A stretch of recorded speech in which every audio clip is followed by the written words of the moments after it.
ఖమ్మం నగరంలో భారత సైనికుల విజయాన్ని కాంక్షిస్తూ బ్రాహ్మణ పురోహితుల వేద పారాయణం. భారత్ పాక్ ఉద్రిక్తతల నేపథ్యంలో సైన్యం తీసుకున్న సాహసోపేత ఆపరేషన్ విజయవంతం. దేశ రక్షణలో మేము సైతం అని నినాదం. ఖమ్మం స్థానిక శివాలయంలో భారత సైన్యం విజయం కోసం అప్రతిహత సూత్ర పారాయణ.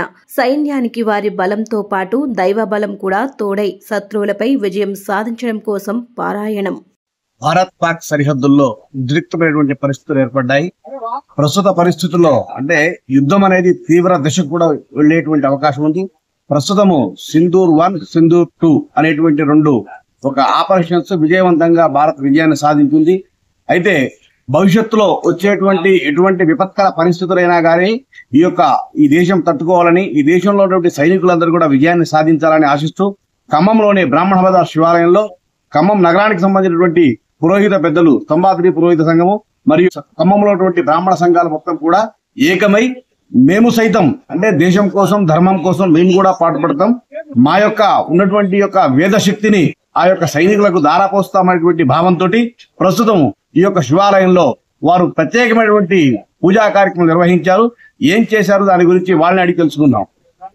అయ్యా చెప్పండి, ఈ రోజు పాక్ మరియు భారత్ మధ్య ఉద్రిక్త పరిస్థితుల్లో మీరు ఈ బ్రాహ్మణ బజార్ శివాలయంలో ఎటువంటి పూజా కార్యక్రమాలు చేశారు, అంటే విజయాన్ని కాంక్షిస్తారు? సర్వే జన సుఖినో భవంతు అనేటటువంటి మాట చెప్పేది ఒక భారతదేశమే. ఏ దేశంలో అయినా అందరూ బాగుండాలి, మాతో పాటు కుల మతాలకు అతీతంగా అందరూ కూడా బాగుండాలి అనేటటువంటి ఆశీర్వచనం చేసేది ఒక వేదమాత ఒకటే. షన్నో అస్తు ద్విపదే సంచతుష్పదే అని చెప్తాం మనం ఎప్పుడు చెప్పినా గానీ. అంటే ద్విపాదులంటే మనుష్యులు మరియు చతుష్పాదులంటే ఈ జంతువులతో సహా అందరూ కూడా సుఖంగా ఉండాలి అందరూ అని.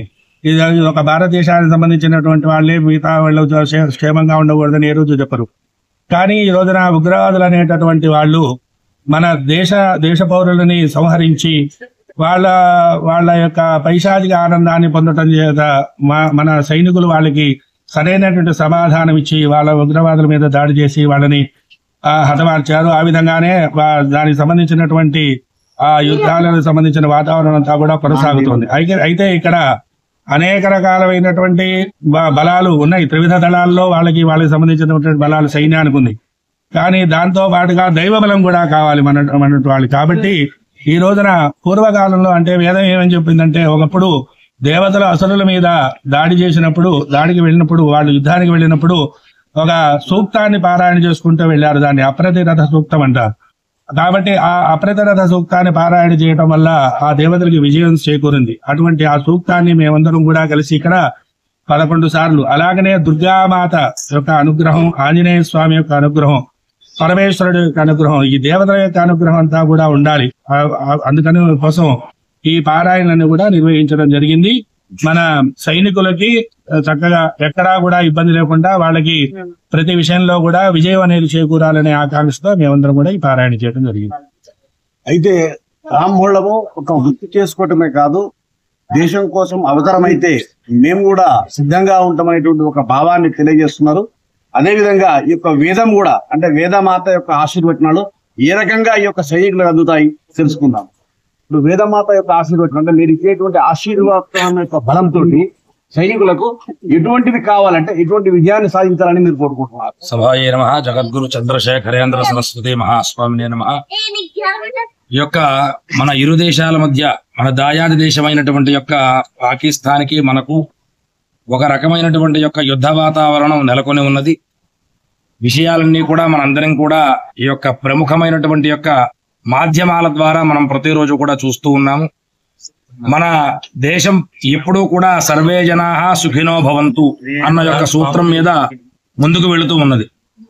అలా అని చెప్పని ఏదైనా విపత్కరమైనటువంటి పరిస్థితి వస్తే మనం వెనకడుగు వేసేటువంటి తత్వం ఎప్పుడూ కూడా మన భారతదేశానికి ఎప్పుడూ కూడా లేదు.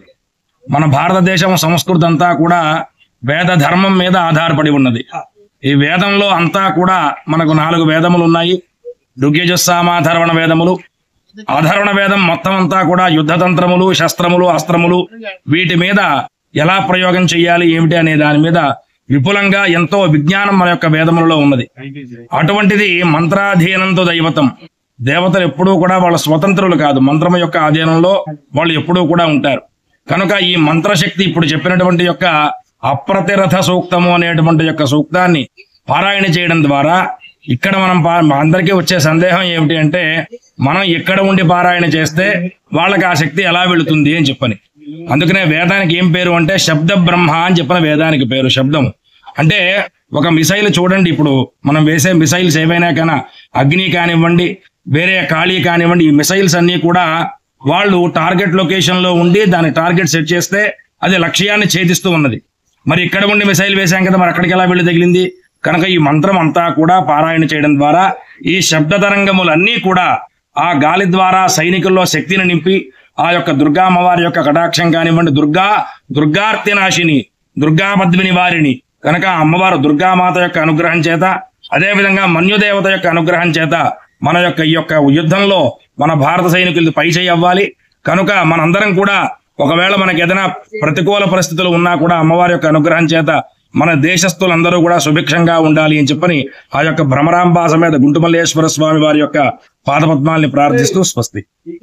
ఇదే మొత్తం మీద అంటే పురోహితుల యొక్క వేదశక్తి కూడా ఇప్పుడు టెక్నాలజీ అంటే లేటెస్ట్ గా ఉన్నటువంటి యొక్క టెక్నాలజీ మరియు ఈ యొక్క మంత్రశక్తి ఈ రెండు కూడా ఈ యొక్క భారత సైన్యానికి అందిస్తూ భారత సైన్యం విజయం సాధించాలని ఈ యొక్క ఖమ్మానికి సంబంధించినటువంటి బ్రాహ్మణులందరూ కూడా వేద ఆశీస్సులు ఈ రోజు మన యొక్క భారత సైన్యానికి ఇవ్వడం జరిగింది.